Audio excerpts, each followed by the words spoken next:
CCPO Lahore और IG के माबैन तनाज़ा, PSP chapter का इजलास जारी है। Chief of commander IG Punjab हैं। PSP चैप्टर के मुताबिक chain of commander IG Punjab के पास है। PSP चैप्टर के मुताबिक अफसरान IG पंजाब के साथ हैं। PSP चैप्टर में ये तमाम तर बातें कही जा रही हैं। CCPO लाहौर और IG के माबैन तनाज़े है, जबकि PSP चैप्टर का इजलास इस वक्त जारी है और कहा जा रहा है कि chain of command IG Punjab है। Chain of command IG Punjab के पास है, अफसरान IG पंजाब के साथ हैं। PSP चैप्टर के इजलास में इजहार ख्याल किया जा रहा है। CCPO लाहौर और IG के माबैन तनाज़े का ये मामला है। PSP चैप्टर का इजलास इस वक्त जारी है। Chain of command IG Punjab के पास है। इन ख्यालात का इजहार किया जा रहा है। इजलास का अहवाल जानने के अली साही से जी अली बताएगा क्या बात की जा रही है इजलास में। बिल्कुल, और शेख उमर की तैनाती के बाद मुख्तलिफ यहाँ पर बयान सामने आ रहे थे, जिस पर IG पंजाब की जानब से आज भी दफ्तर में वो नहीं पहुंचे और कल उन्होंने हुकूमत को आगाह कर दिया था कि वो मौजूदा CCPO के होते हुए काम नहीं करेंगे, जिस पर पंजाब पुलिस का जो PSP चैप्टर है, जो उनकी एसोसिएशन है, उसमें तमाम PSP अफसरान ने फैसला किया था कि वो IG के हक में इजलास करेंगे, जिसमें 52 अफसरान IG ऑफिस में मौजूद हैं जो इस वक्त इजलास में शिरकत कर रहे हैं, जबकि बाकी अफसरान वीडियो लिंक के जरिए इस इजलास में मौजूद हैं। अभी तक जो आला अफसरान का कहना है कि उनकी जानब से जो अभी तक बयानिया सामने आया है, उनका कहना है कि जो भी चेन ऑफ कमांड आर्डर देगी वो हम सबको कबूल होंगे और हम IG पंजाब के साथ खड़े हैं। कोई भी IG पंजाब किसी को भी हुक्म देगा तो उसको मानने का वो पाबंद होगा। दूसरी जानब CCPO लाहौर खुद आज इस इजलास में पहुंचे, जहां पर इन्होंने पहुंचकर अपना बयानिया दिया कि वो IG पंजाब से गैर मशरूत माफ़ी मांगने आए हैं और वो अपनी चेन ऑफ कमांड को जिस तरह के भी अहकाम देंगे वो उसको मानने के लिए तैयार होंगे। लेकिन 30 या 35 सेकंड के बाद IG पंजाब को CCPO लाहौर को इजलास से बाहर जाने का हुक्म दिया गया तमाम अफसरान की जानब से, जिसके बाद वो थोड़ी देर बाद यहाँ से रवाना हो गए हैं और अब ये इजलास जो है वो ख़त्म हो चुका है। कुछ ही देर बाद इसमें बाकी जो चीज़ें हैं वो भी सामने आएंगी और अभी जो फैसले होंगे उससे मजीद आगाह किया जाएगा। ठीक है अली साई, आपने हमें आगाह किया, आपका बहुत शुक्रिया। IG पंजाब और CCPO लाहौर का तनाज़े, वज़ीर आला ने IG के साथ मुलाकात की तस्दीक कर दी है। IG से मुलाकात हुई है, वज़ीर आला पंजाब की जानिब से कहा जा रहा है ये मामला आज हल हो जाएगा। वज़ीर आला उस्मान बुज़दार ने इस बात की यकीन दहानी कराई है। सबकी सिफारिश करता हूँ, कोई फेवरेट नहीं है। वज़ीर आला की जानिब से ये भी कहा गया। मजीद क्या क्या कहा गया और उसका पश मंज़र क्या है, जान लेते हैं अली अकबर से। अली अकबर बताइएगा। बिल्कुल, अगर हम बात करें पंजाब और लाहौर के दरमियान जो तनाज़ा है वो बढ़ता चला जा रहा है और खासतौर पर डिजिटल फ्रॉड के अंदर इस तरह के मामला और एक दूसरे के खिलाफ बयानबाजी जो है वो जेब नहीं देती, जिसकी वजह से जो है वो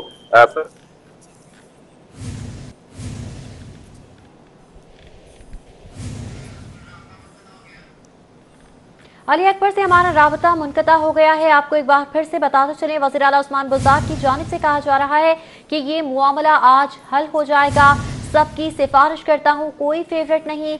IG पंजाब ऑफिस नहीं आ रहे। सहाफ़ी का वज़ीर आला से सवाल, जिस पर वज़ीर आला पंजाब ने कहा कि काम चल रहा है, मैंने किसी ऑफिसर का बयान नहीं देखा। वज़ीर आला की जानिब से मज़ीद क्या कहा गया, आपको सुनवाते हैं। मेरी मुलाकात हुई है, ये तमाम जो इश्यूज़ हैं इन सब के ऊपर हमारी नज़र है। इंशाल्लाह बिल्कुल अच्छा होगा और कोई परेशानी वाली बात नहीं। मैंने जैसे अर्ज़ किया ना, तमाम मामले के ऊपर हमारी नज़र है, इंशाल्लाह अच्छा हो जाएगा। सब हमारे ऑफिसर्स हैं जो यहाँ पे काम कर रहे हैं, सब ठीक होगा इंशाल्लाह। जी बिल्कुल, मेरी मुलाकात हुई है, ये तमाम जो इश्यूज़ हैं इन सब के ऊपर हमारी नज़र है, तो इंशाल्लाह बिल्कुल अच्छा होगा और कोई परेशानी वाली बात नहीं। मैंने जैसे अर्ज़ किया ना, तमाम मामले के ऊपर हमारी नज़र है, इंशाल्लाह अच्छा हो जाएगा। सब हमारे ऑफिसर्स हैं जो तमाम मामलात पर नजर है। इंशाअल्लाह तमाम मसाइल जल्द हल हो जाएंगे। वज़ीर आला उस्मान बुज़दार की जानिब से इन ख्यालात का इज़हार किया गया। IG पंजाब ऑफिस नहीं आ रहे। सहाफ़ी की जानिब से ये सवाल किया गया, जिस पर वज़ीर आला ने कहा कि काम चल रहा है, मैंने किसी ऑफिसर का बयान नहीं देखा। IG या CCPO का बयान नज़र से नहीं गुजरा। वज़ीर आला की जानिब से इन ख्यालात का इज़हार किया गया। IG पंजाब और CCPO लाहौर के तनाज़े का ये मामला है। वज़ीर आला ने IG के साथ मुलाकात की भी तस्दीक कर दी है। IG से मुलाकात हुई है, वज़ीर आला पंजाब की जानिब से ये बताया गया है ये मामला आज हल हो जाएगा। इस बात की भी यकीन दहानी करवाई गई है वज़ीर आला पंजाब की जानिब से।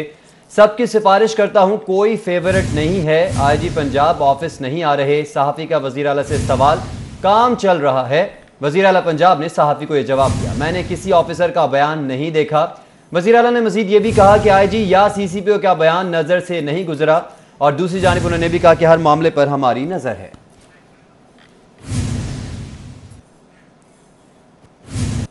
वज़ीर आला उस्मान बुज़दार से स्पीकर परवेज़ इलाही की मुलाकात, बाहमी दिलचस्पी के अमूर और वर्किंग रिलेशनशिप पर तबादला ख्याल किया गया। काफ लीग इत्तेहादी है, मिलकर अवामी खिदमत करते रहेंगे, वज़ीर आला की जानिब से इज़हार ख्याल किया गया।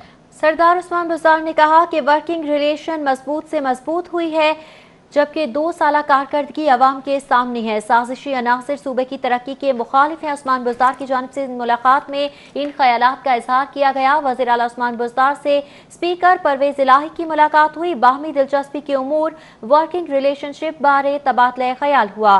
काफ लीग इत्तेहादी है, मिलकर अवामी खिदमत करते रहेंगे, वज़ीर आला की जानिब से इन ख्यालात का इजहार किया गया। उन्होंने मजीद कहा कि वर्किंग रिलेशन मजबूत से मजबूत हुई है, 2 साल कारकर्दगी अवाम के सामने है।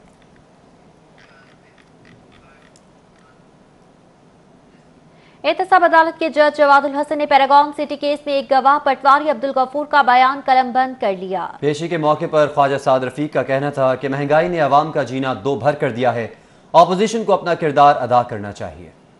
एहतसाब अदालत में पैरागॉन सिटी रेफरेंस की समाअत हुई। अदालत में सर्विसेज अस्पताल के मेडिकल सुपरिटेंडेंट ने वादा माहगुआ कैसर अमीन बट की मेडिकल रिपोर्ट पेश की और बताया कि कैसर अमीन बट सख्त बीमार हैं और बयान देने के काबिल नहीं। एहतसाब अदालत में नैब के प्रोसिक्यूटर आसिम मुमताज ने गवाह पटवारी अब्दुल गफूर का बयान कलमबंद कराया, जिसमें इसने पैरागॉन सिटी से मुतल्लिका रिकॉर्ड पेश किया। इस मौके पर ख्वाजा साद रफीक और ख्वाजा सलमान रफीक भी मौजूद थे। ख्वाजा साद रफीक ने समाअत के बाद मीडिया से गुफ्तगू करते हुए कहा कि मियां नवाज शरीफ को अपना इलाज मुकम्मल करवाकर पाकिस्तान आना चाहिए। जब इनकी सेहत ठीक होगी तो सियासत कर सकेंगे। मियां नवाज शरीफ साहब को अपनी जान और सेहत पर पहले तवज्जो देनी चाहिए। बट जिंदगी होगी, सेहत होगी तो आगे पॉलिटिक्स करेंगे ना, वो पाकिस्तान का हिस्सा है। दूसरी तरफ एहतसाब अदालत नंबर 5 के जज अमजद नज़ीर चौधरी ने आशियाना केस की समाअत गवाह के न आने पर 10 सितंबर तक मुलतवी कर दी। कैमरामैन सलमान अलवी और इमरान सदीकी के साथ शाहीन अतीक, सिटी 42। PTI के लाहौर में एक और मुश्किल खड़ी हो गई है। लाहौर के टिकट होल्डर्स का हंगामी इजलास, बल्दियाती इंतखाबात में टिकट होल्डर्स ग्रुप बनाने का ऐलान कर दिया गया है। तफसीलात जानेंगे कज़ाफी बट से। जी कज़ाफी, इजलास का अहवाल बताइएगा। देखिए जी, बल्दियाती इंतखाबात करीब आ रहे हैं, लेकिन PTI के लिए लाहौर के अंदर एक और इम्तिहान आ पड़ा है। लाहौर के तकरीबन कोई 10 के करीब टिकट होल्डर्स ने टिकट होल्डर्स ग्रुप बनाने का ऐलान किया है और इनकी जो सरबराही है वो PTI के रहनुमा मलिक ज़मान नसीब कर रहे हैं। और कल एक मीटिंग भी हुई जिसके अंदर ये तय किया गया कि टिकट होल्डर्स के नाम से ग्रुप बनाया जाएगा जो अपने बल्दियाती नुमाइंदे खुद मैदान में लेकर आएगा। और इस ग्रुप बनाने की जो वजह बयान की जा रही है कि PTI पंजाब, सेंट्रल पंजाब की जानिब से बल्दियाती इंतखाबात की तैयारियों के सिलसिले में लाहौर के टिकट होल्डर्स को एतमाद में नहीं लिया जा रहा है। क्या तैयारियां की जा रही हैं, किन किन उम्मीदवारों को लेके आया जाएगा, इस हवाले से कोई प्लानिंग नहीं की गई है। और अदम एतमाद का इजहार करते हुए ये फैसला किया गया कि अपना ग्रुप बना के अपने नुमाइंदे मैदान में लाए जाएंगे। इसमें तकरीबन 10 के करीब लाहौर के टिकट होल्डर्स ने इस इजलास के अंदर शिरकत की है। अलग ग्रुप बल्दियाती। जी ठीक है कज़ाफी बट, बहुत शुक्रिया।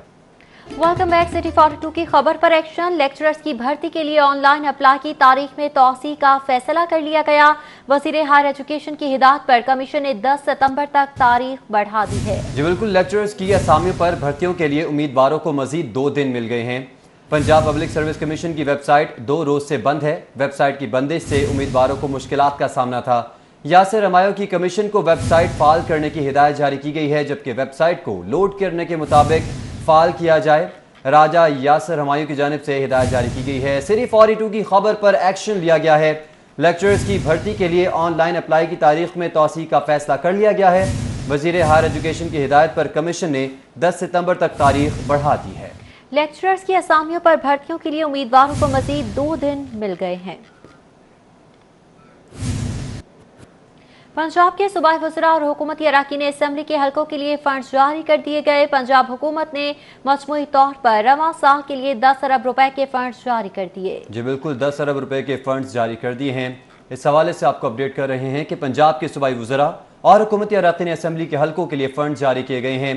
पंजाब हुकूमत ने मजमूई तौर पर रवां साल के लिए 10 अरब रुपए के फंड जारी कर दिए हैं। अब ये फंड जारी किए गए हैं। पंजाब के सूबाई वज़रा और हुकूमती अरकान असम्बली के हलकों के लिए फंड जारी किए गए हैं। इन फंड से हलकों में तरक्याती काम किया जाएगा, पैच वर्क किया जाएगा और अब ये फंड जारी कर दिए गए हैं।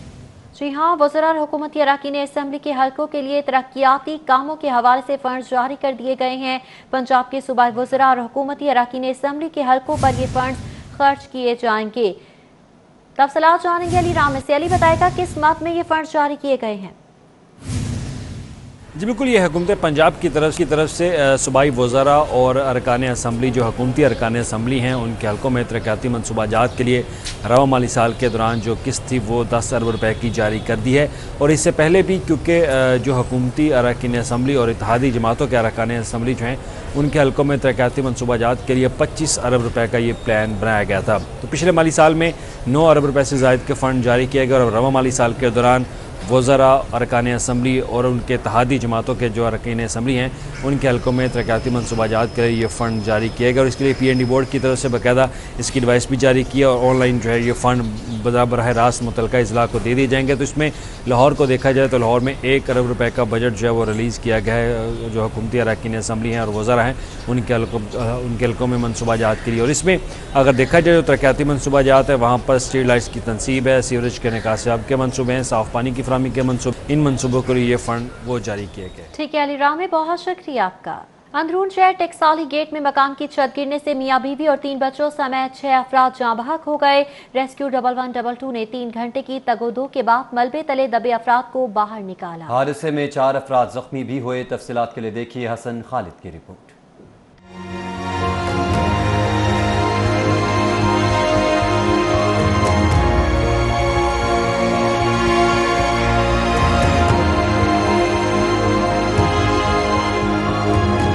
टेक्साली गेट तरन्नुम सिनेमा के इलाके में जावेद नामी शहरी के घर कयामत टूट पड़ी।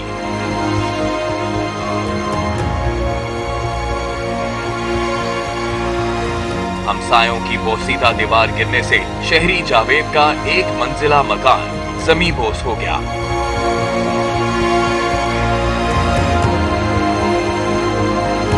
हादसे में मियां बीवी और 3 बच्चों समेत 6 अफराद जिंदगी की बाजी हार गए।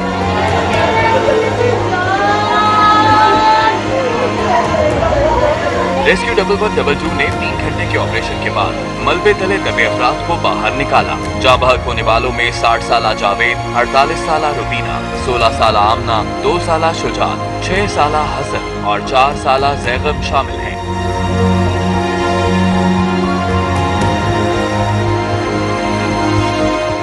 जबकि हादसे में 4 अफराद जख्मी हुए जिनमें 16 साला अतीका, 15 साला महविश, 7 साला किंजा और 3 साला अयान शामिल हैं। जख्मियों को मियो अस्पताल में मुंतकिल कर दिया गया।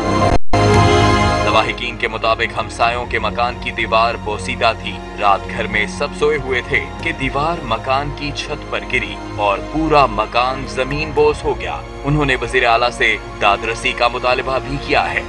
6 दिन हो गए ने उन्हें बगैरत नूं फोन करने पे सके यार तेरा मकान डिगन वाला है। सर उन्हें जरा नहीं सुनी। 6 जाना ले लिया है, 4 मासूम लीले ने, 2 वड्डे लीले ने, 4 बच्चे साडे जख्मी पे हुए ने। 6 माह से उस मालिक मकान को हम लोग कह रहे थे कि जी इसको आप ठीक करवाएं, ये जानी नुकसान को दे देगी बिल्डिंग, और वो मालिक ने कोई एक्शन नहीं लिया। वो बिल्डिंग आज गिर गई रात को 2 बजे। पुलिस ने लाशों को ज़ाब्ते की कार्रवाई के बाद लवाहिकीन के हवाले कर दिया, जबकि इब्तदाई शवाहिद इकट्ठे करने के बाद हादसे की वजूहात को जानने के लिए तहकीकात का आगाज कर दिया गया है। कैमरामैन जावेद मलिक के हमरा हसन खालिद, सिटी 42। आपको बताएं कि शहर की सड़कों के बाद नशइयों ने नई अमाजगाहें ढूंढ ली। नशई अफराद के शहर के गटरों में भी डेरे। अंडरपास नंबर 5 के गटरों में नशइयों ने कमरे बना लिए हैं। गटरों में बैठकर नशा करने और फरोख्त करने का अमल भी जारी है। शहर की सड़कों के बाद नशइयों ने नई अमाजगाहें ढूंढ निकाली हैं। नशई अफराद के शहर के गटरों में भी डेरे हैं। तफसीलात जानेंगे उस्मान अलीम से। उस्मान बताएगा आखिर ये नशई कहाँ कहाँ बैठते हैं?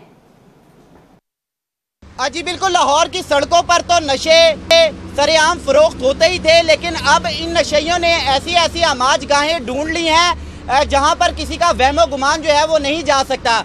इस वक्त में आप तसव्वुर नहीं कर सकते कि अंडरपास नंबर 5 और इसके एक गटर के अंदर ये तमाम तर जगह जो है ये बनाई गई है, जहाँ पर बिस्तरे भी मौजूद हैं, यहाँ पर और भी चीज़ें जो हैं वो रखी गई हैं, और ये प्रॉपर एक गटर के अंदर कमरा नुमा जो ये जगह है ये बनाई गई है, जहाँ पर नशेई हजरात आकर नशा भी बेचते हैं, यहाँ पर नशा भी करते हैं। जब हमने यहाँ का रुख किया, इस गटर के अंदर दाखिल हुए, तो यहाँ पर हमें हैरानकुन चीज़ें देखने को मिली। ये आप देख सकते हैं, ये बाकायदा तौर पर आइस के लिए इस्तेमाल किया जाता है, और ये तमाम तरह ऑपरेटर्स जो है यहाँ पर मौजूद है। इस तरह के मुतादिद ऑपरेटर्स जो हैं वो हमें इस गटर के अंदर पड़े हुए दिखाई दे रहे हैं। ये आप चार्जिंग फ़ोन देख सकते हैं, चार्जिंग यहाँ पर मौजूद है, ये कपड़े मौजूद हैं, ये शॉपिंग बैग्स मौजूद हैं, बिस्तरे यहाँ पर लगाए गए हैं। तो यहाँ पर बैठकर जो लोग हैं वो नशा भी करते हैं, नशा और अद्वियात का फ़रोख्त भी किया जाता है, और यहाँ पर किसी के वहमो गुमान में भी नहीं गुजर सकता कि यहाँ पर इस तरह का काम धंधा जो है वो किया जाता है। जब हमने यहाँ पर छापा मारा तो यहाँ पर जो नशेई हजरात मौजूद थे वो हमारे पीछे चाकू लेकर दौड़े, लेकिन इसकी भी परवाह नहीं की, और इस समाजगाह के अंदर हम दाखिल हुए हैं। यहाँ पर आकर आपको सारी सूरत हाल दिखा रहे हैं कैमरामैन जाफ़र भट्टी। लाइट की कमी की वजह से अगर कोई यहाँ पर डल हो या अंधेरा नज़र आए तो उसकी कोताही, लेकिन ये अंदर ही सेटअप जो है वो बनाया गया है। यहाँ पर बिस्तरे भी लगाए गए हैं, और यहाँ से आप बाहर भी देख सकते हैं कि ये गाड़ियाँ जो है वो गुजर रही हैं। ये अंडरपास के अंदर जो गटर है उसका निचला हिस्सा है, जहाँ पर ये रिहाइश का भी नशेइयों ने बना रखी है, अमाज का बना रखी है। यहाँ पर कट्टे मिल बैठकर नशा भी किया जाता है, और जवान को नशों की लत पर लगाकर नशा जो है वो यहाँ पर फरोख्त भी किया जा रहा है। ठीक है उस्मान अलीम, बहुत शुक्रिया आपका। अहम खबर शामिल करेंगे। पंजाब में 4 DIGs की असामियां खाली हैं। DIG इन्वेस्टिगेशन मॉनिटरिंग की असामी भी खाली है। DIG PPIC 3 की असामी तैनाती की मुंतजर है। DIG CTD DIG special branch की असामियां भी खाली हैं। DPO झंग की असामी भी तैनाती की मुंतजर है। 7 DIGs एडिशनल IG असामियों पर काम कर रहे हैं। ग्रेड 20 के अफसरान शेख मोहम्मद उमर, रियाज नज़ीर और ग्रेड 21 की असामी पर तैनात हैं। ग्रेड 20 के वसीम अहमद सयाल, इमरान अहमद भी ग्रेड 21 की असामी पर तैनात हैं। राजा रिफत मुख्तार, जुल्फ़िकार हमीद, ज़ईम इकबाल शेख भी ग्रेड 21 की सीट पर तैनात हैं। जी हाँ, इसी हवाले से आपको अपडेट करते चले। पंजाब में 4 DIGs की असामियां ताहाल खाली हैं। वापस आएंगे इस ब्रेक के बाद। हमारे साथ रहिए। वॉशिंग मशीन कंपनी ने गाड़ियों की कीमतों में 35,000 से लेकर 10 लाख रुपए तक का इजाफा कर दिया है। जी बिल्कुल, इस हवाले से मजीद जान लेते हैं, हसन अली से भी जानेंगे। और अभी आपको बताएं कि एक बुरी खबर है। पाक सुजुकी कंपनी ने गाड़ियों की कीमतों में 35,000 से लेकर 10 लाख रुपए तक का इजाफा कर दिया गया है। पाक सुजुकी कंपनी ने गाड़ियों की कीमतों में 35,000 से लेकर 10 लाख रुपए तक का इजाफा कर दिया है। मामला है क्या, जान लेते हैं हसन अली से। जी हसन अली। जी बिल्कुल, पाक सुजुकी मोटर कंपनी की जानिब से गाड़ियों की कीमतों में इजाफा जो है वो कर दिया गया, और ये इजाफा 35,000 से लेकर और 10 लाख रुपए तक का किया गया है। सुजुकी मोटर कंपनी ने सुजुकी कल्टस, इसके साथ साथ सुजुकी जिमनी और सुजुकी विटारा की कीमत में इजाफा किया है। इसी वाले से मजीद बात करेंगे। यहाँ पे मेरे साथ लाहौर कार डीलर्स फेडरेशन के सदर शहजादा सलीम खान साहब जो हैं मौजूद हैं। जी सलीम भाई, ये बताइएगा कि पाक सुजुकी ने गाड़ियों की कीमतों में इजाफा किया है, मुकामी कारसाज कंपनियां इजाफा करती जा रही हैं, कारोबार किस तरह मुतासर हो रहा है और क्या वजूहात हैं? देखिए जनाब, बात यह है कि हर चीज़ का, हर काम का कोई तरीक़ाकार होता है। इस कार लाइन, इस प्रोफेशन को, ऑटोमोबाइल सेक्टर को का, हुकूमत का इस पर कोई चेक एंड बैलेंस, कोई निज़ाम ही नहीं है। अभी कुछ दिन पहले टोयोटा वालों ने कीमतें बढ़ाई थी 2.5-3 लाख रुपया, उसके बाद फिर होंडा वालों ने बढ़ा दी, अब ये सुजुकी वालों ने बढ़ा दी। यानी कि ये तो बिल्कुल एक किस्म का मादर पदर आज़ाद वाली बात है। यानी कि कोई पूछने वाला ही नहीं है कि भाई अल्लाह के बंदो ये कीमतें क्यों बढ़ा रहे हो, क्या वजह बनी। और इसकी सिर्फ एक वजह है, हर 2 माह बाद, 4 माह बाद कीमतें जो बढ़, देखें पाकिस्तानी करोला गाड़ी 45 लाख की, होंडा 45 लाख की हो गई है। कभी कोई सोच सकता था कि पाकिस्तानी गाड़ी 45 लाख रुपए की होगी? नामुमकिन, तसव्वुर भी कोई नहीं कर सकता था आज से 1.5 साल पहले। ये 1.5 साल से जब से ये हुकूमत आई है, इन्होंने इस ऑटोमोबाइल सेक्टर को बिल्कुल नज़रअंदाज कर दिया है। कोई पूछने वाला नहीं इन मुकामी कारसाज कंपनियों को कि जनाब आप क्यों कीमतें बढ़ा रहे हैं, क्या आफत आ गई है। अगर आज हुकूमत, मैं दावे के साथ कहता हूँ, मैं लाहौर कार डीलर फेडरेशन का सदर हूँ, मैं दावे से कहता हूँ कि अगर आज इंपोर्ट खोल दे गवर्नमेंट, इस्तेमाल शुदा गाड़ियों की इंपोर्ट खुल जाए, कसम खुदा की, जिस तरह एरोप्लेन नहीं क्रैश करता हवा में इंजन बंद हो जाए, तो इस तरह इनकी कीमतें वापस आएंगी। नहीं आएंगी तो जो जुर्माना आप कहेंगे मैं देने के लिए तैयार हूँ। आज हुकूमत इंपोर्ट खोल दे और कीमतें वापस अपनी जगह पे आ जाएंगी, जो 10-10 लाख 20-20 लाख रुपए इन्होंने कीमतें बढ़ा दी हैं। बहुत शुक्रिया जी। जैसे कि मेरे साथ शहजादा सलीम खान साहब जो है मौजूद थे, उनका ये कहना था कि हुकूमत की जानिब से ऑटो सेक्टर को मुकम्मल तौर पे नज़रअंदाज किया जा रहा है, जिसकी वजह से जो मुकामी कारसाज कंपनियां हैं उनकी इजारादारी कायम है। उनका ये कहना था कि अगर गाड़ियों की कीमतों में कमी करनी है तो हुकूमत को फौरी तौर पर जो इम्पोर्ट है गाड़ियों की वो खोलनी होगी, क्योंकि जब इम्पोर्ट खुलेगी। हसन, बहुत शुक्रिया आपका। लाहौर से कराची जाने वाली ट्रेन का शेड्यूल मुतासर हुआ है। कराकरम एक्सप्रेस दोपहर 3 की बजाय शाम 4 बजे रवाना होगी। शाह हुसैन एक्सप्रेस मुसाफिर कम होने पर कैंसिल कर दी गई है। मुसाफिरों को दूसरी गाड़ियों में एडजस्ट किया जाएगा। रेलवे हुकाम की जानिब से बताया जा रहा है जो मुसाफिर ना जाना चाहें वो मुकम्मल रिफंड हासिल कर सकते हैं। ये भी कहा जा रहा है लाहौर से कराची जाने वाली ट्रेनों का शेड्यूल मुतासर हुआ है। कराकरम एक्सप्रेस दोपहर 3 की बजाय शाम 4 बजे रवाना होगी। शाह हुसैन एक्सप्रेस मुसाफिर कम होने पर कैंसिल कर दी गई है, जबकि मुसाफिरों को दूसरी गाड़ियों में एडजस्ट किया जाएगा। रेलवे हुकाम के मुताबिक जो मुसाफिर ना जाना चाहें वो मुकम्मल रिफंड हासिल कर सकते हैं। जी बिल्कुल, इस हवाले से आपको अपडेट कर रहे हैं कि लाहौर से कराची जाने वाली ट्रेन का शेड्यूल मुतासर हुआ है। कराकरम एक्सप्रेस दोपहर 3 के बजाय शाम 4 बजे रवाना होगी।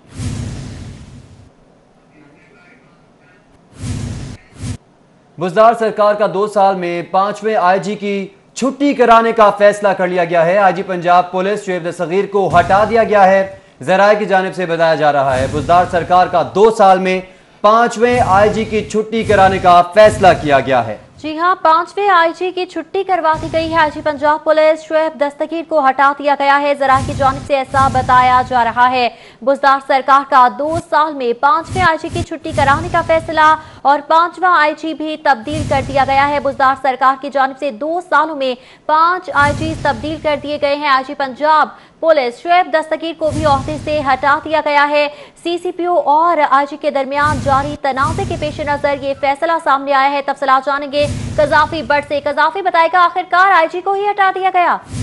बिल्कुल जी, आईजी पंजाब को हटा दिया गया और ये वजीर आजम हाउस की मुशावरत से किया गया। वजीर आला पंजाब और ऐवान वजीर आजम के दरमियान इस मामले के ऊपर मुसलसल राब्ता था और आज सुबह वजीर आला को ये हदायत की गई कि वो आईजी पंजाब से एक मरतबा फिर बात कर लें कि ऐवान वजीर आजम नहीं चाहता है कि एक सीनियर ऑफिसर जो है वो इस तरीके से घर बैठे और किसी और जगह पर जाए, जिस पर ऐवान वजीर आला जो ज़राए उनका ये कहना है कि शुएब दस्तगीर से राब्ता किया गया, लेकिन वो अपने मौक़िफ़ पर डटे रहे और उन्होंने काम करने से माजरत का जो मौक़िफ़ अपनाया था उस पर वो डटे रहे, जिसके बाद ऐवान वजीर आज़म ने इस बात की मंजूरी दे दी कि शुएब दस्तगीर की तब्दीली कर दी जाए और इनकी जगह नया आईजी पंजाब पुलिस जो है वो लाया जाए। ज़राए ने इस बात को कन्फर्म किया है कि उन्हें उनके ओहदे से हटा दिया गया है और अब नया आईजी पंजाब जो है वो लाया जाएगा।